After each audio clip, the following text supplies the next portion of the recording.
Hey everyone, welcome back to the channel.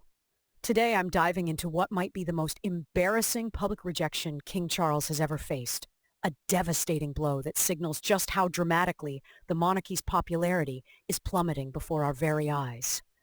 In a shocking development that Buckingham Palace tried to keep quiet, over 46,000 public institutions across Britain have refused to hang portraits of the king, creating a PR nightmare that's sending royal aides into absolute panic mode. Now I know you guys are excited for more about her. Before we delve into further discussion, if you haven't subscribed, come on guys, what are you waiting for?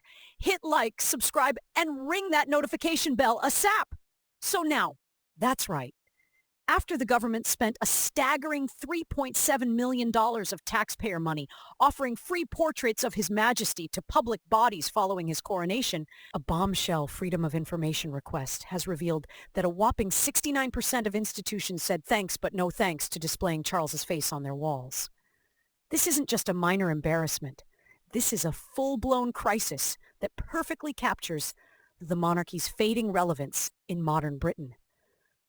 The rejection stats are absolutely brutal. Only 3% of hospitals wanted the king's portrait. Just 7% of universities requested one. Even the Church of England, the institution the monarchy literally heads, saw only 1 in 4 churches asking for Charles' image. Let that sink in. The very organizations that have traditionally been the backbone of royal support are now turning their backs on the monarch in unprecedented numbers. What makes this particularly humiliating is that Oliver Dowden, the Tory Deputy Prime Minister, had proudly announced this portrait scheme as a way to remind people of our ultimate public servant. Well, it seems the public isn't buying that narrative anymore. The only places that showed any enthusiasm were government bodies, 73%, and bizarrely, all 23 Coast Guard organizations. Apparently, the king's face is more welcome at sea than in the nation's hospitals, schools, and churches. The timing couldn't be worse for Charles, who's trying to escape to Balmoral for his summer holiday after delivering an important address marking the 80th anniversary of VJ Day. While he'll be speaking about how forgotten VJ Day warriors showed the world how freedom can and must be protected, the real story is how 46,500 institutions have freely chosen to protect their wall space from his portrait. This mass rejection comes as support for the monarchy continues to nosedive.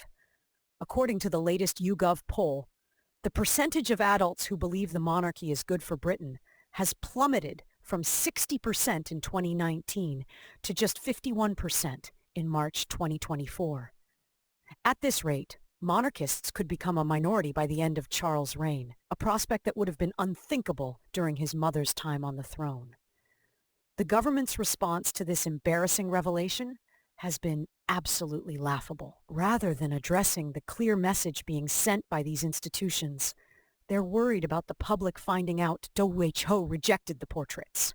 They actually claim that this information could unfairly single out institutions for criticism, as if the real problem is people knowing about the rejection rather than the rejection itself. Meanwhile, Charles himself seems blissfully unaware of this massive vote of no confidence as he enjoys his Scottish holiday. He made a surprise stop in Balmoral near Balmoral Castle to inspect the new banner of Clan Farquharson and meet with the Inverall Highlanders, activities far removed from the crisis brewing in London. One bystander even shared photos on social media, noting, "Weather was perfect," unlike the storm clouds gathering over the monarchy's future.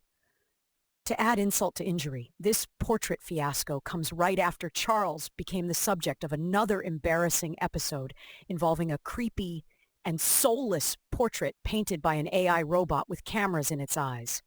Between the robot portrait no one asked for and the official portraits no one wants, it's becoming painfully clear that Charles's image problem extends far beyond just bad PR. So as the king retreats to his Scottish castle for the summer, the question remains: if even traditional institutions are rejecting the monarchy's symbols, how much longer can this ancient system survive in modern Britain? Drop your thoughts in the comments below. I read every single one. Don't forget to like, subscribe, and hit that notification bell for more royal revelations. This is your friendly neighborhood critic signing off. Until next time, ta-ta, and bye for now.